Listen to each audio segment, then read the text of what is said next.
It's nice and warm in here compared to the 10 degrees that it is outside. I'm super excited for the rest of the match. Stay tuned for more wrestling here on Big Ten Plus.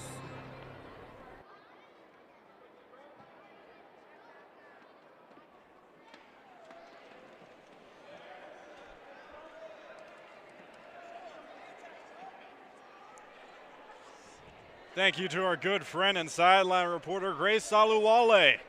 Very cold outside, but that does not affect the wrestlers in here, the warm Jennison Fieldhouse. As we move on to the 141-pound division, number 28th ranked Henry Porter, the redshirt sophomore from Gilroy, California, facing off against Jaden Crumpler of MSU. And it's funny that I was watching Henry Porter wrestle, and Umar Nurmagomedov, who just fought for the UFC title last week, there was a clip that popped up right before I got here of Henry Porter wrestling Umar Nurmagomedov, taking him down. And now Umar is fighting for the UFC title.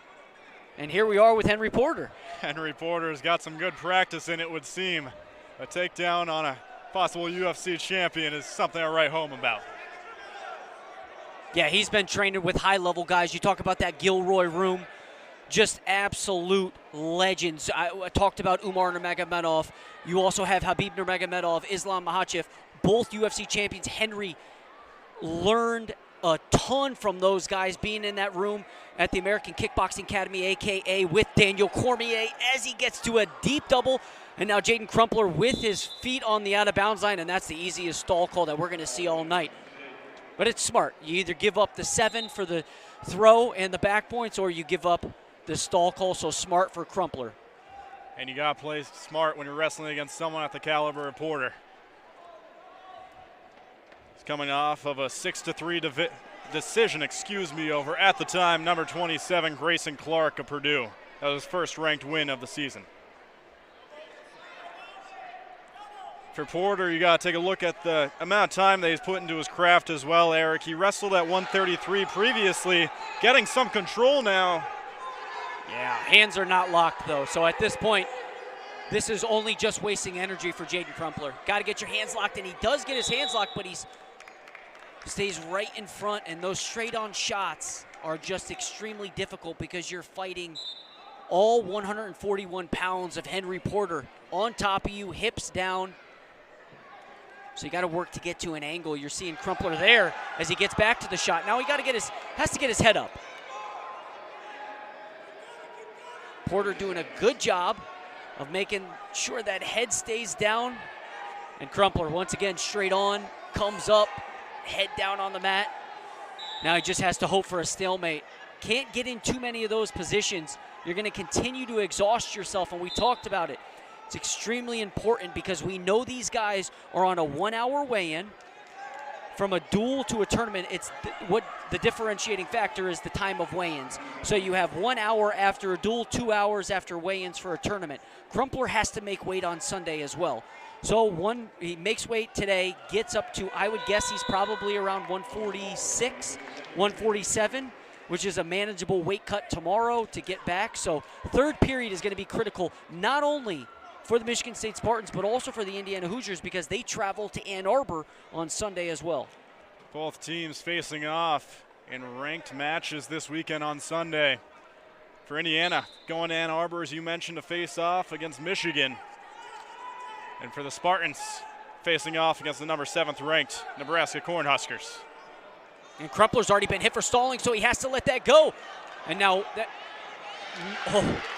beautiful job to stay with that. There were so many opportunities where Porter could have got out. Jaden Crumpler stayed on top of it. Watch this. That's exactly how you teach it. They didn't give the 1. That is as close. That's what I'd like to watch after.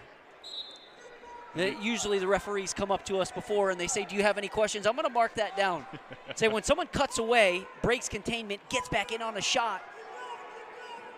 Yeah, a little clarification after. I mean, it's not wrong, but it's one of those scenarios where, and this is the thing I love about wrestling, is I could watch a million matches, but these scenarios, I'd never seen that scenario come up.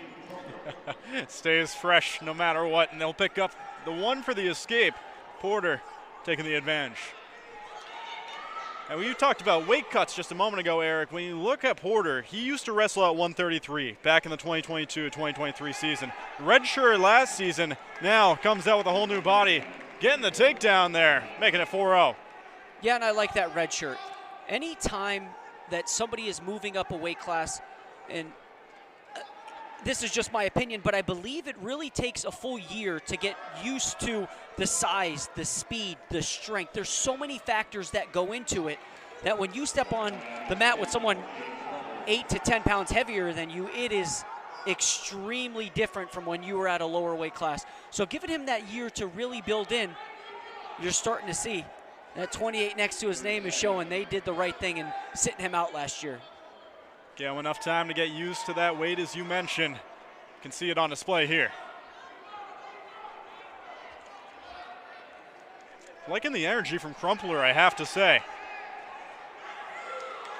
And this is a potential for a takedown, near fall, match-ending move here for Henry Porter.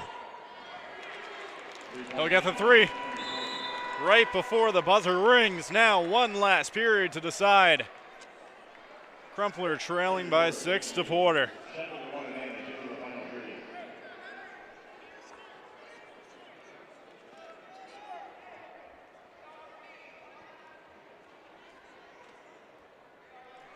For Crumpler, the redshirt freshman from Niagara Falls, New York.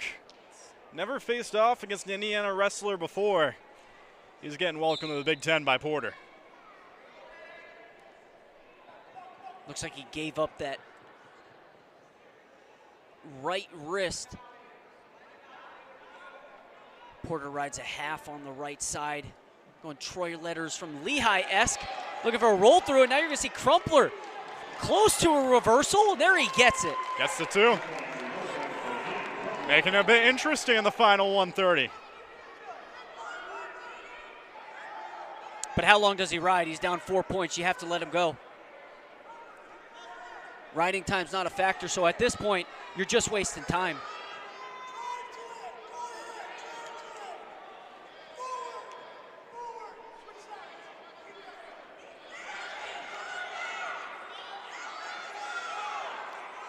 That's going to be a stall call. No stall call.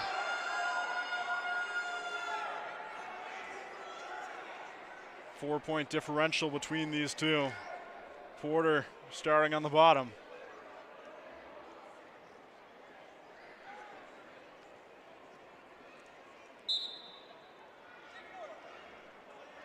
Crumpler rides the half.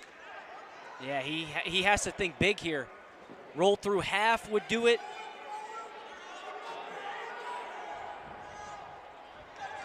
Gets the escape.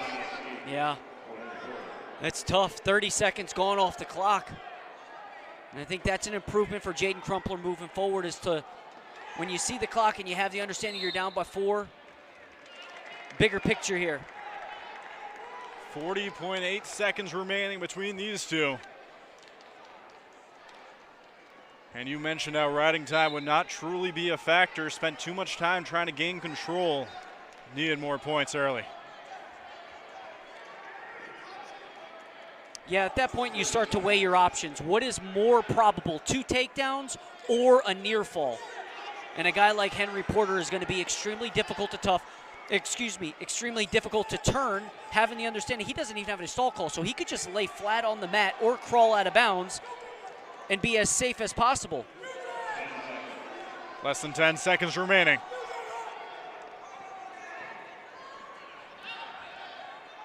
Porter trying to add some extra points.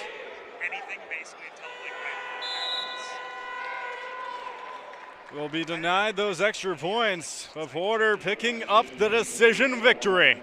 Moving on to 5-3 in duels this season. Crumpler losing in his first time facing off against an Indiana wrestler.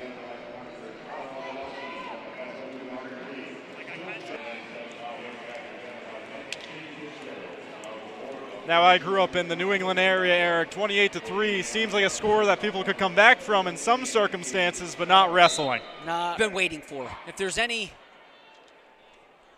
bright points that we could look forward to, it's this match right here. As Remy Cotton, beautiful double leg. put the 3 on the board. Getting those first 3 from the takedown. And this matchup, when you look at the intermat rankings, Remy Cotton sitting at 25, Sollars sitting at 23. When you look at the recently released coaches poll, Sollars sitting at number 20, Cotton sitting at 18.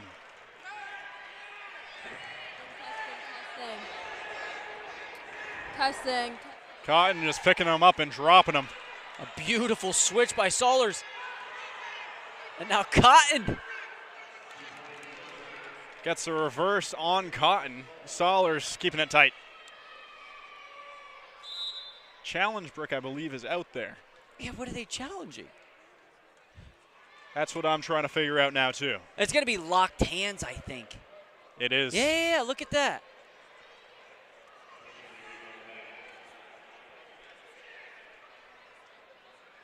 So they're saying when Remy Cotton rolled through, he did lock his hands. Which, this is going to be one of those easy calls. I think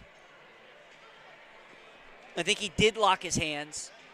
But at that point, what he was looking for, I guess we would say Lane Malcheski-esque, kind of throwing caution to the wind and seeing where your hips go. And if they land up on top, you're in good shape. If not, you give up the reversal. Let's see. Yeah. It'll be called. Point going in favor of the Hoosiers.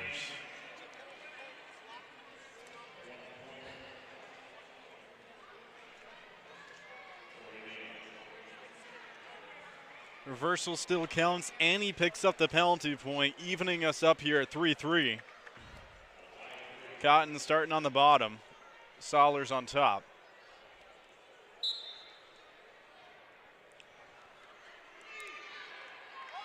Locked hands. Sollars knew it right when he did it. Trading a point for a point on the locked hands. Gets both sides.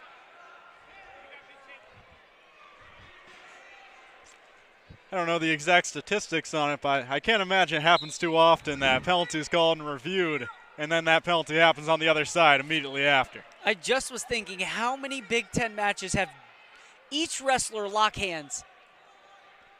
And just seconds after each I other bet as you well. it would be 1% ever. Oh, beautiful. He cannot trapped arm. You can't go to the same side as you trapped. That's extremely dangerous. I do not like that at all. Remy Cotton's left arm was trapped. Sollars comes up, brings him down to the left side. And at that point, there's no brace for Remy Cotton. The only thing that could happen there is negative. I don't even want to go there.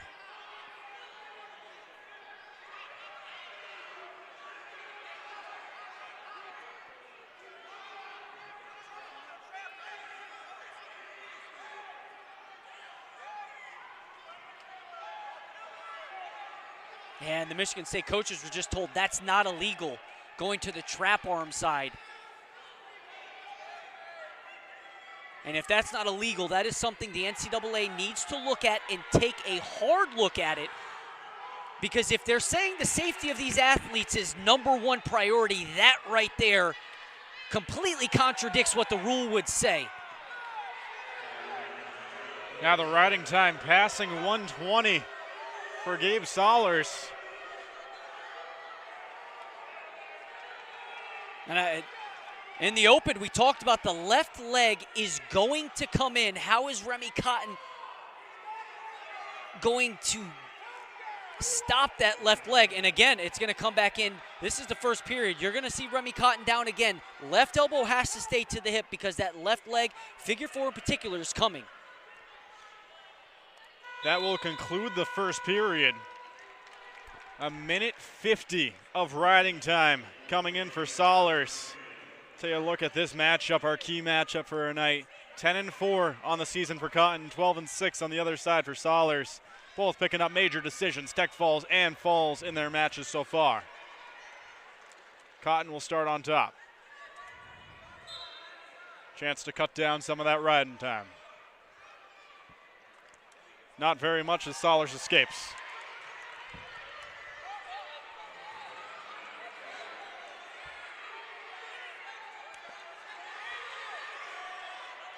And this could be a 4-point takedown.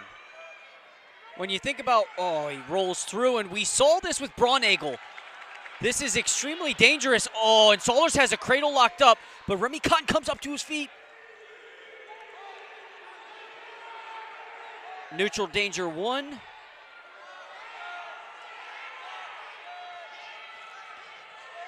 Angel Escobedo, look how far he is over to the left there. He's got the three for the takedown.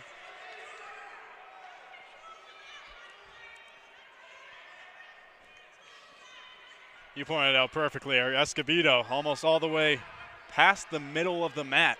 Now returns to his side. That gives Indiana their 20th takedown of the bout to Michigan State's 5.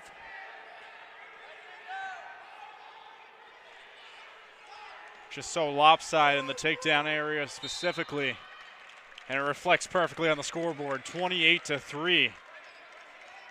Standing the score.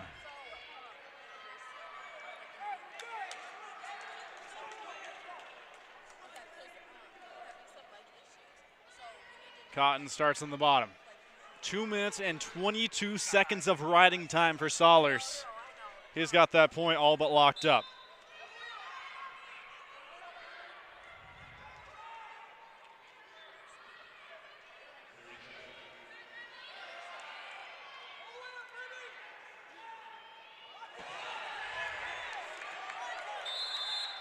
Spartan corner not happy. Another locking hands call. 7-5 advantage Sollars. 3 separate locking hands penalties in this one match. And when you think about it, it negates the riding time now. So now if Cotton could get out, he needs to be blocking on the left side. He needs to be blocking on the left side, not the right side. Made it that much harder for himself. Coach Roger Chandler, not happy. No.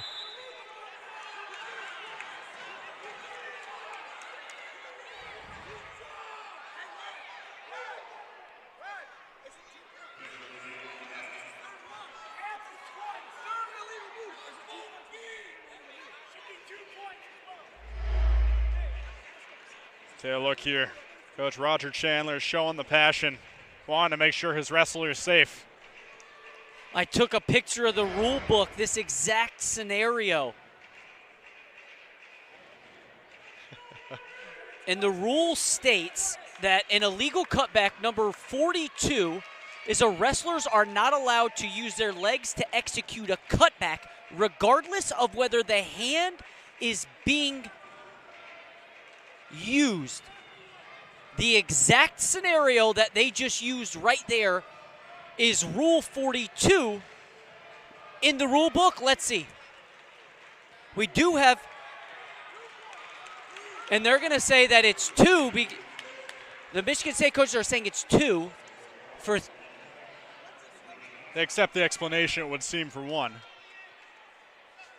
Some intuition coming in there from you, Eric, to get a picture of that. Yeah, this is a scenario that we ran into a few times prior to this, so they wanted the 2. It is only 1. And now Cotton goes on his feet. The right move here.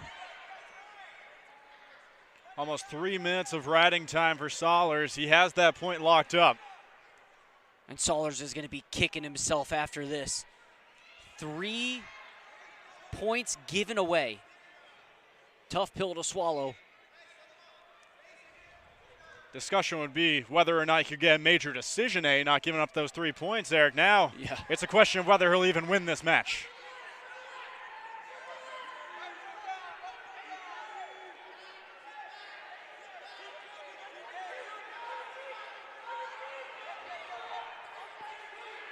Indiana corner begging Sollars to get to his feet. How has Cotton not given up this takedown? Remarkable. Watch his back. And there you're going to give it up.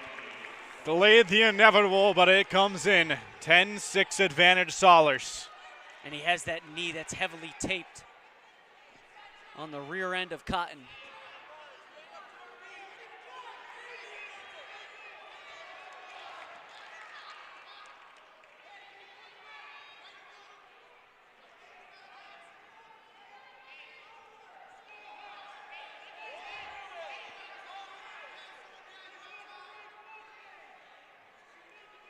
.30 seconds remaining in this bout.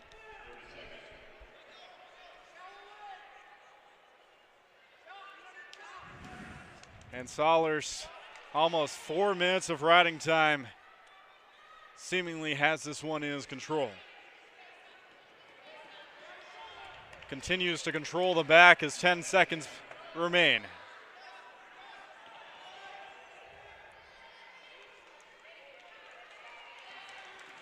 Sollars will end this match on the back of Cotton. Extra point will come in, making it 11-6 after the riding times factored. Another decision coming in, this time Gabe Sollars. Take a look at the matchup here. Next, Vanadia taking on Jacob Bullock. Graduate versus freshman. Both picking up 3 tech falls on the season, 2 major decisions. Bullock with the only pin between the two. Vanadia coming off a big win against Buffalo, really offensive in that match against Buffalo. I was super surprised with the production, at least for a heavyweight. He was putting some points on the board. I believe it finished 20-4 against Robert Unruh of Buffalo. He led 13-3 through 1 period, then secured a tech fall with 2 more takedowns in that match.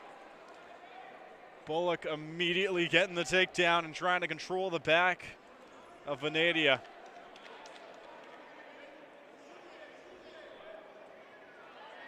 Gets the escape point. Over 500 pounds of wrestler between these two.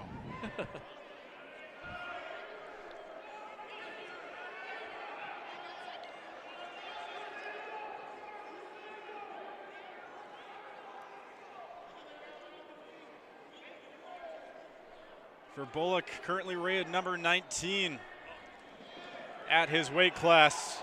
Take a look at Intermat. It's a graduate from Cahokia, Illinois. Picks up 3. Another takedown. Yeah, this is danger. Vanadia has to get his hips down, in particular that right hip, and he does a good job of doing that. It was dangerous. Cradle was near locked up for Bullock. For Bullock, already more points in this match, this first period, than his entire 4-2 decision against the Boilermakers, Hayden Filipovich. For Bullock, he was a 2023 NCAA qualifier, finished 2nd place at Midlands. We've talked about it many times, and escape picked up for Vanadia. Talked about it a few times so far this broadcast, but that Midland tournament really where the Hoosiers caught fire.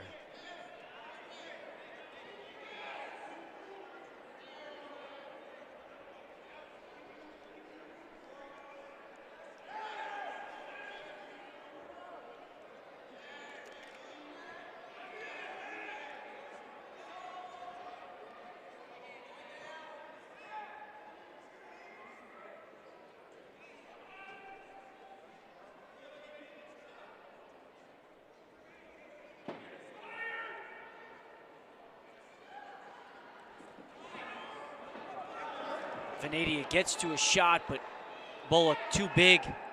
As he gets his hips back, sprawls. We saw this with Cesar Garza as Garza brought it back to the center, Indiana, and Bullock bringing Vanadia back to the center. Another 3 on the takedown. Bullock's lateral speed has been very impressive so far.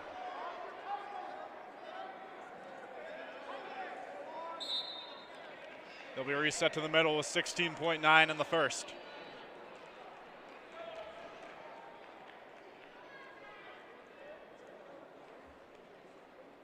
For Vanadia, he's not ranked on Intermap. When you look at Flow Wrestling, he is number 33. Bullock sitting high up in the rankings.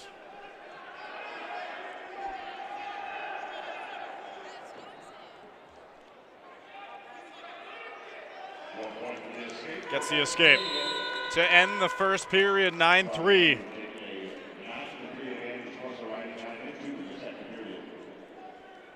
This is not Vanadia's first time facing off against Indiana. We take a look at Roger Chandler, 9th season as Michigan State's head coach, sitting at a perfect 500 record. And before his time at MSU, he was a former Indiana Hoosier, a 3-time All-American for Indiana and a national runner-up at the 142-pound division back in 1997.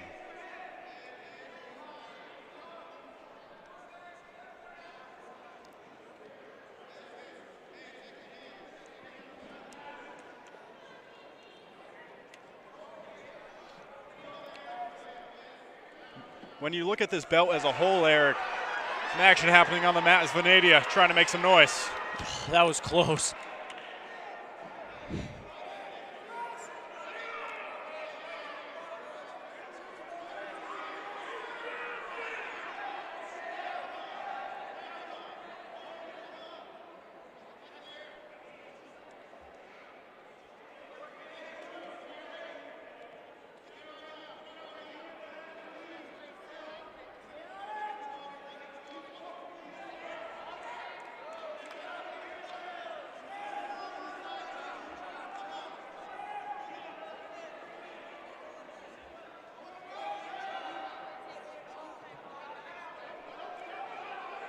Vanadia wiping off the riding time, getting it back to 0.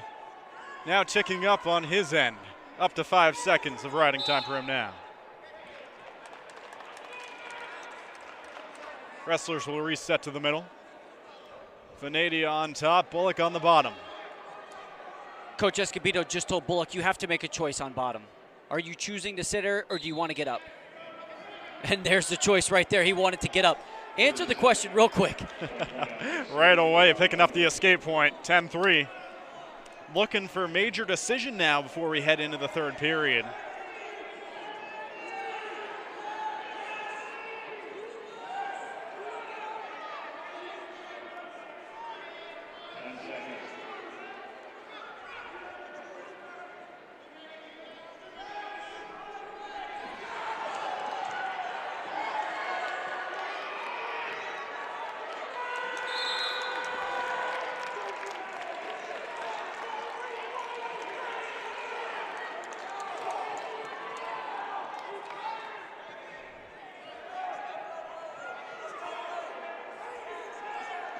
Two minutes remain, 120 seconds between these two wrestlers.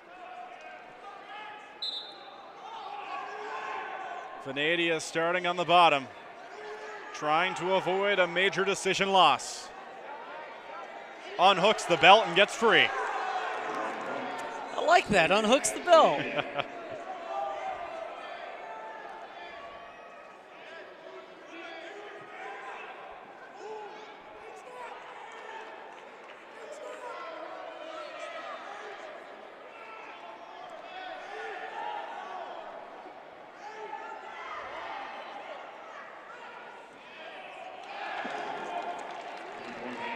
Another takedown coming in now.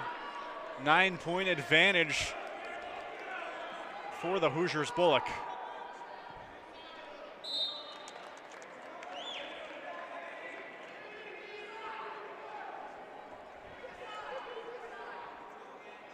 Wonder what Vanadia's real weight is.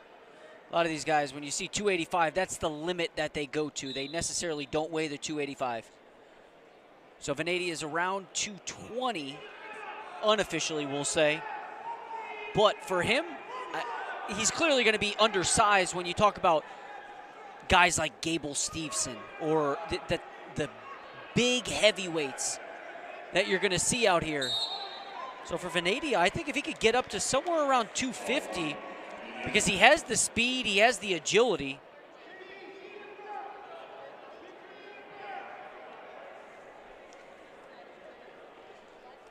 Now that you pointed out, Eric, you really can notice the weight differential. Bullock, just a lot, I guess you could say, a little bit thicker around the legs and arms. Yeah. just imagine a guy at 125 wrestling a guy at 157, because you have to imagine he's around 260 and we'll put Vanadia, we'll give him 230. So a 30-pound difference is something that Vanadia cannot continue to wrestle with for the rest of his career. He knows he has to get bigger, stronger in order to compete here at 285.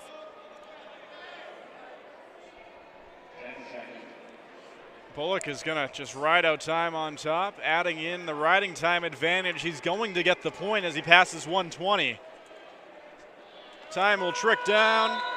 That will end the final match of this bout between the Indiana Hoosiers and Michigan State Spartans. Number 19 in the nation, Jacob Bullock, winner by major decision, adding on some extra points.